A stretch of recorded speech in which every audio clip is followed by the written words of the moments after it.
Want to know why? Ask how.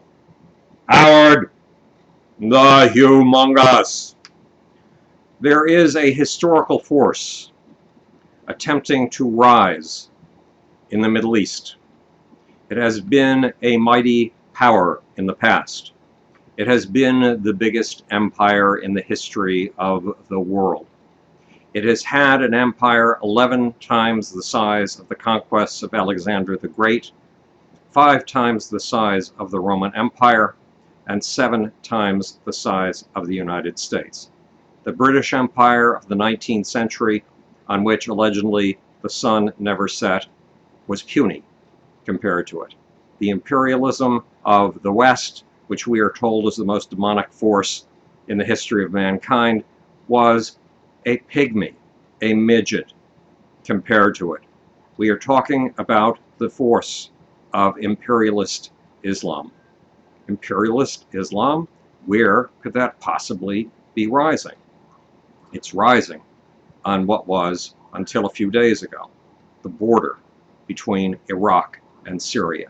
It's rising thanks to what was formerly called the Islamic... that damn thing! Okay, let's turn it off. There we go. Come on, turn off. There, oh. Boy, oh boy, battling with technology.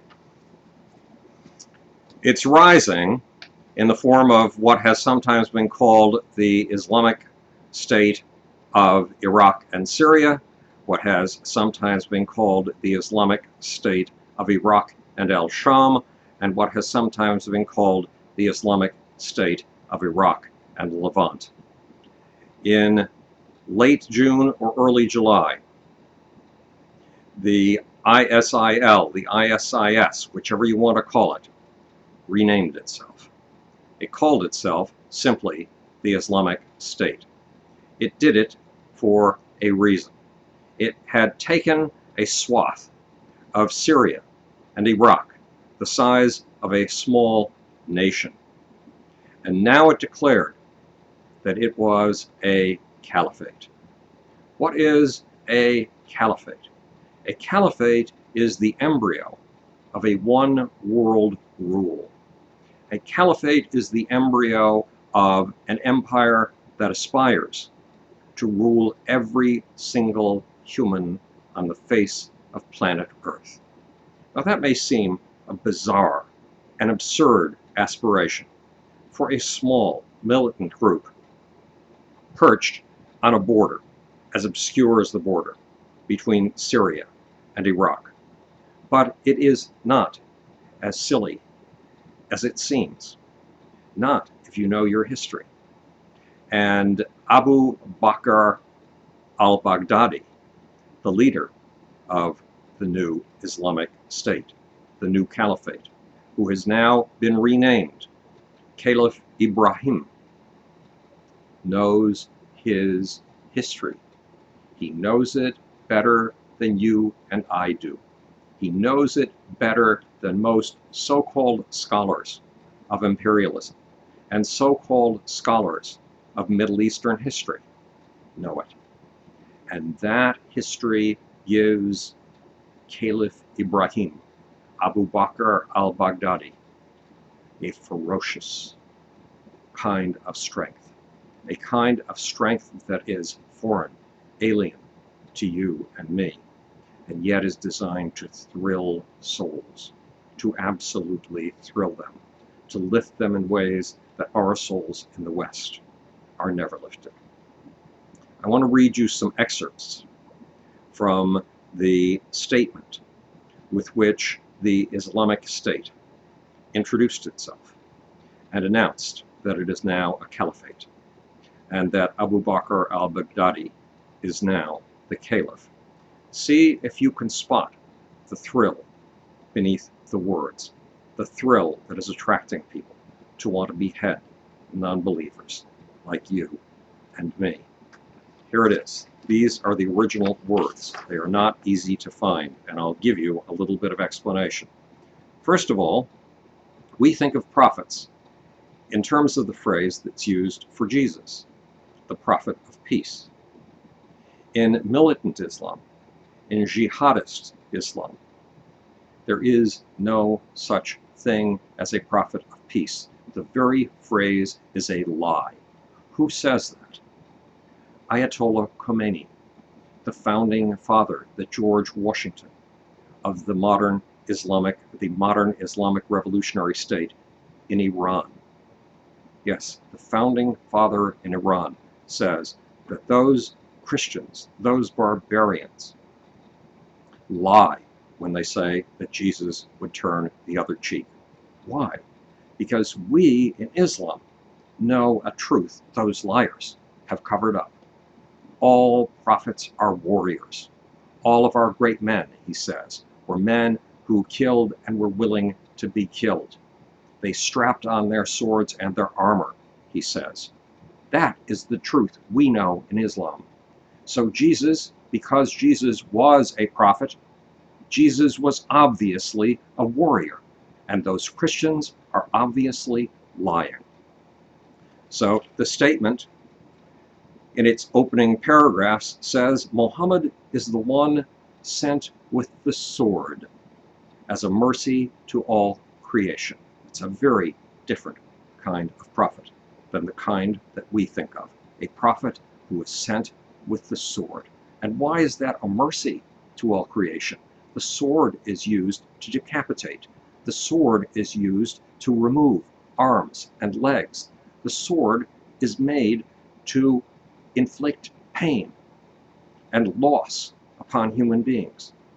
Because the mercy is that with the sword, Muhammad and Islam are bringing the sole truth, the only truth of God, including the only set of laws that God himself has ever given to mankind, Sharia. There is only one form of justice, according to jihadism, and it is living under God's own laws, Sharia. Every other form of so-called justice, they say, the jihadists say, is a lie. Back to the text. The text says, submit to Allah's command in everything big and small. That command is in the Quran. That command is in the Hadith. That command is in the Sharia. That command is in Islamic law.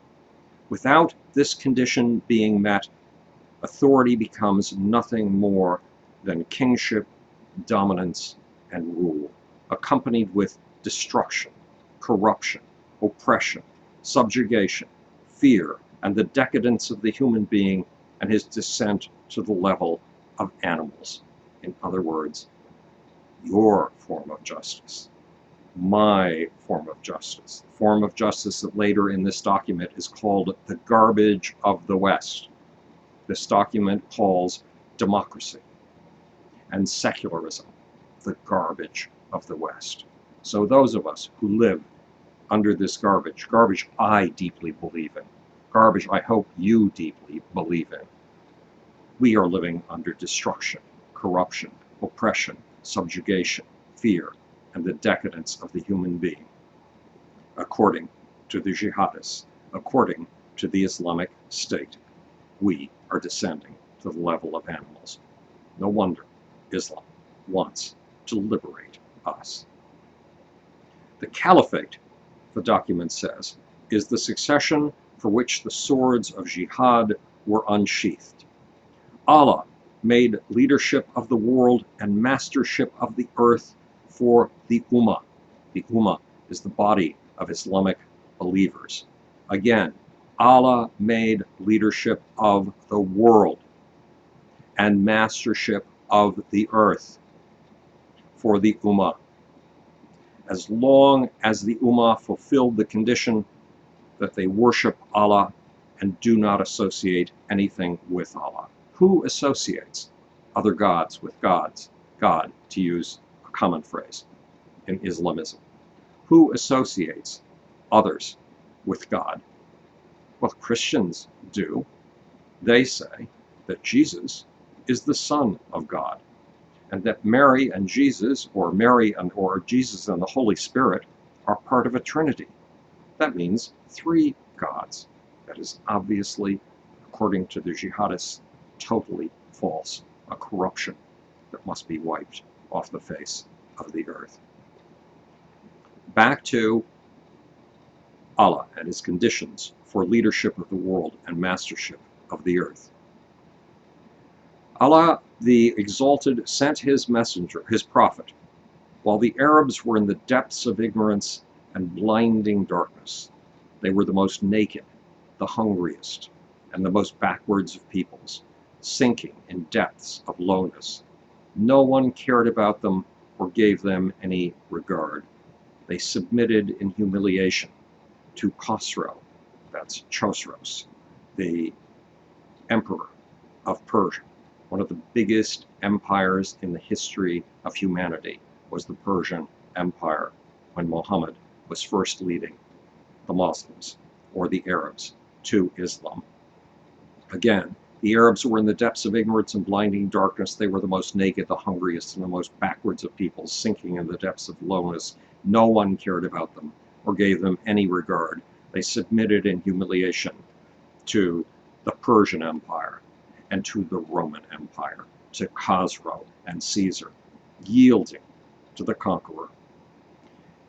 A group of the companions of the prophet entered upon the Persian emperor on the day of the Battle of Qadisiyah. That was a battle that took place in 636 AD, roughly 1400 years ago, only 4 years after the death of Muhammad. It took place in what is today modern Iraq. And these companions of the prophet went to the Persian emperor to call him, to invite him to Islam. He said to them, I don't know any nation on the earth that was more miserable, fewer in number, and more divided than you. You were so miserable, he says, that we would not even defend you with our own armies. You were too puny and weak for that. Back to the text. We would entrust the people of the villages in the outskirts to hold you back. That's how weak and insignificant you were. We would entrust, Persia did not wage war against you. We didn't use our military against you. You were too small. Persia did not wage war against you, nor did you ever hope to stand and face it. You were too puny, is what he was saying. So the companions of the prophets were silenced. Then one of them responded to the emperor, saying, as for what you've mentioned of our poor condition, then there was no condition poorer than ours. As for our hunger, then it was unlike any hunger. We used to eat scarabs, beetles, scorpions, and snakes. We considered such as food. As for our homes, then they were nothing but the surface of the earth. We did not used to wear anything except what we made from the fur of our camels and sheep. Our religion was to kill each other and oppress each other. One of us would bury his daughter alive, hating the thought that she would eat from his food. This was the condition of the Arabs before Islam. They were in dispute and broken up. They were dispersed and had infighting, striking each other's necks, suffering hunger, lack of unity, and capture. Then, when Allah blessed them with Islam, and they believed, Allah unified them, united their ranks, honored them after their humiliation, enriched them after their poverty, and brought their hearts together, all through Islam. Thus, by the grace of Allah, they became brothers. They abandoned nationalism. Nationalism is a word of evil in this document. He bestowed his grace on them and made them kings and masters of the world. By Allah, skip over that. Okay, so they abandoned nationalism. He bestowed his grace on them and made them kings and masters of the world. Surely this is empty rhetoric. Masters of the world? Surely he must be kidding.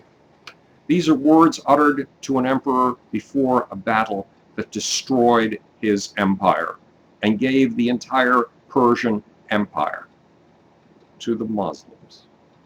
At the same time, the Muslims were taking vast chunks of the former Roman Empire, now called the Byzantine Empire, because Byzantium had been made by Constantine, the brand new Rome, the new headquarters, the new capital of the Roman Empire. And Islam humiliated it, took its territory away, deprived it of its empire.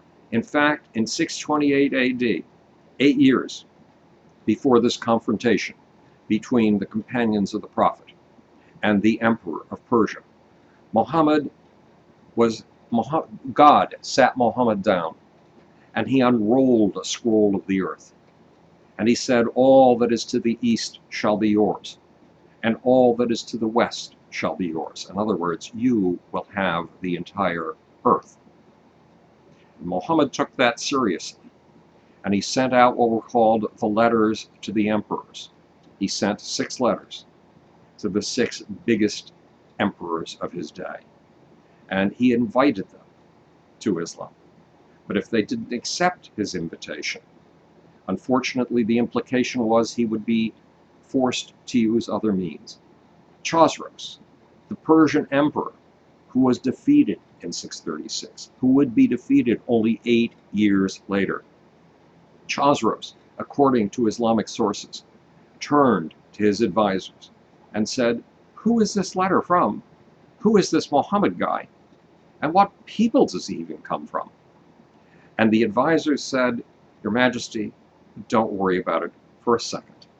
This is a person who shall remain nameless throughout history, and who comes from a people so poor they are like the fleas of the desert. They only herd sheep and camels. They are insignificant. And 8 years later, the entire Persian Empire fell. Most of the Roman Empire fell. Every single one of the 6 empires to whose leaders Muhammad had sent invitations fell.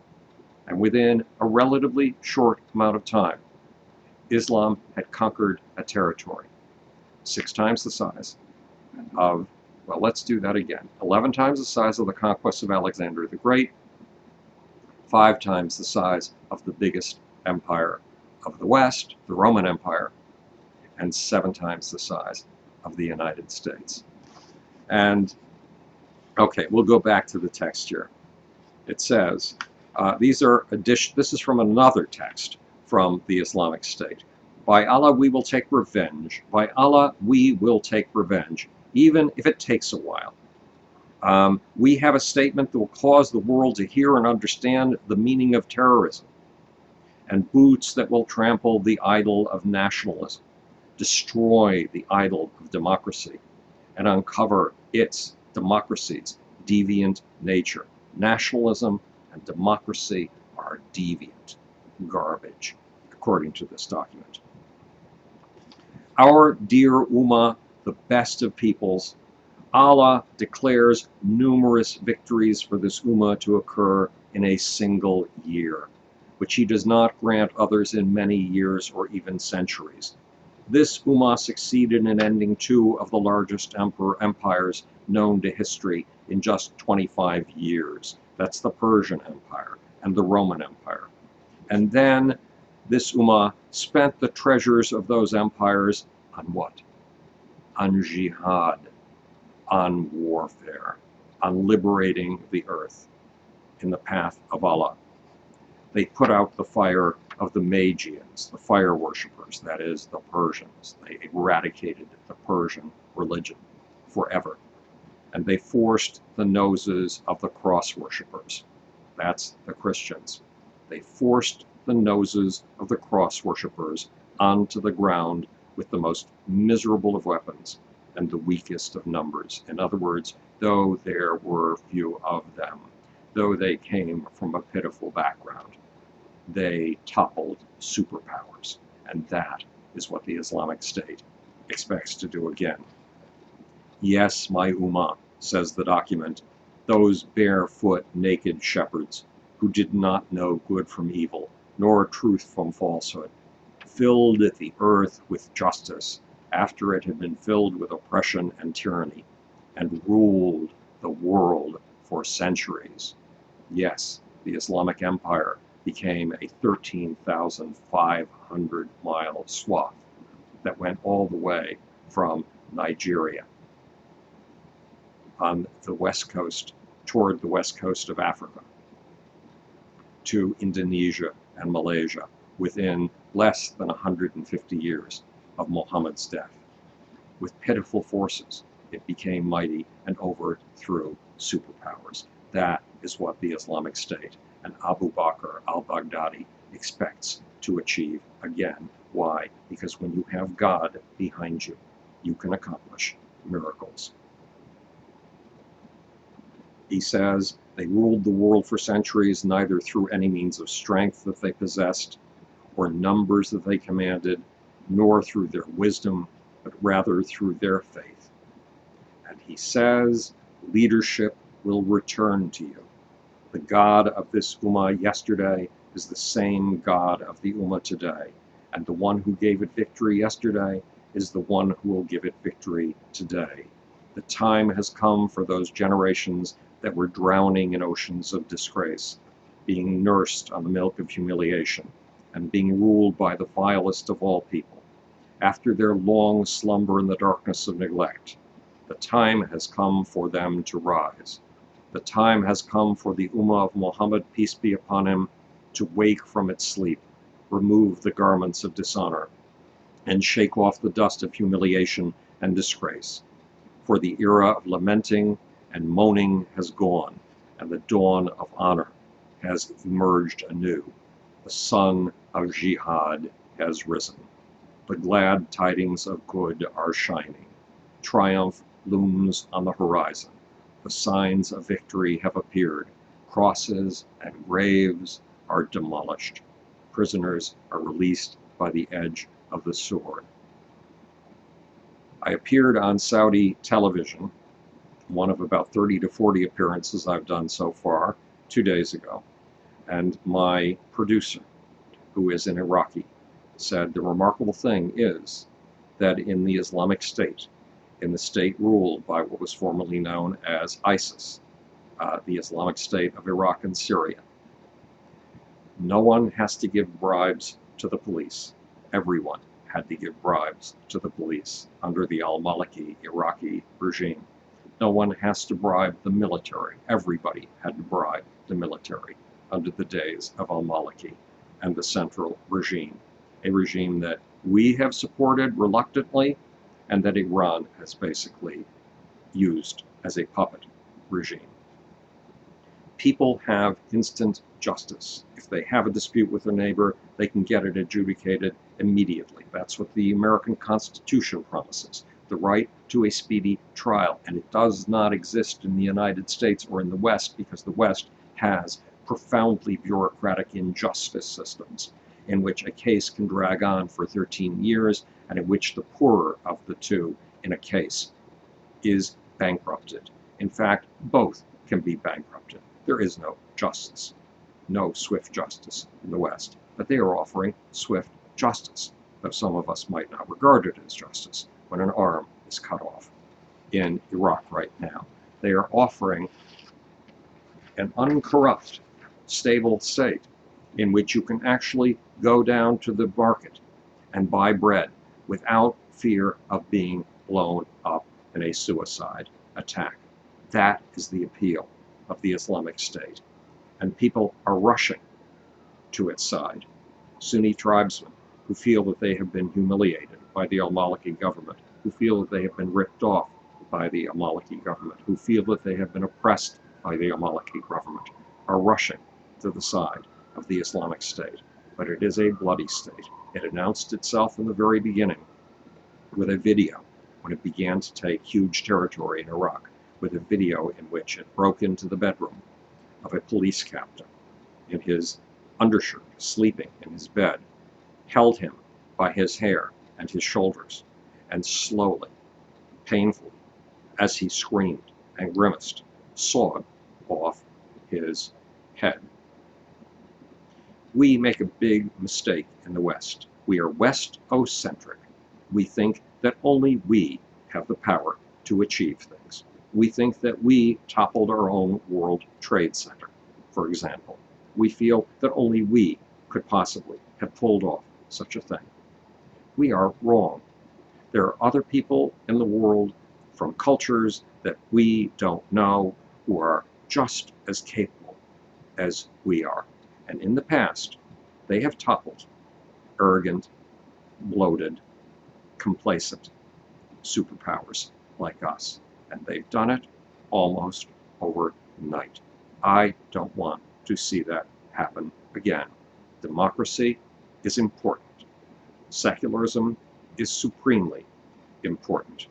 The way of life that we have in the West has produced miracles beyond anything that most systems of idealism have promised or dreamed. Again, we have doubled the human lifespan. We have septupled the wages of the poorest worker. We have increased the IQ by 35, and we have added vast new powers to what it makes to be human, to what it means to be human. That is something worth living and dying for, taking the world into a future where we gain another 35 points, another 40 years of life. We have increased the amount of peace in the world by a factor of almost 10. Our obligation is to increase it by yet another factor of 10. That future is something worth living and dying for. This Islamic bullshit is crap. It is disgusting. It is destructive to what you and I have come to believe is the right of every human on the face of planet Earth. And yet it thrills the soul because it is based on belief in a higher truth and a profound belief. And it is based on a knowledge of history. It is based on a knowledge of how the weak have sometimes toppled the strong almost overnight. We are strong. We should not be toppled. It is time for us to believe in ourselves, time for us to understand the deep beliefs of other civilizations, of other cultures, and the fact that they, like us, have power. They, like us, have efficacy. And if we don't stand up for what we believe in, we will surely lose it. If not to Caliph Ibrahim, who may have been mortally wounded today in an Iraqi attack, to yet another leader, because the war between Islam and the West, the war between Islam and the world, has been going on for nearly 1,400 years, and it will not stop if one man who has declared himself Caliph is wounded or killed. This is Howard the Humongous, speaking to you from the future. It's your job and my job to make, or, want to know why, ask how. Now, now for the absurd part. Now for the part where I try to find the off button. I think I've got it.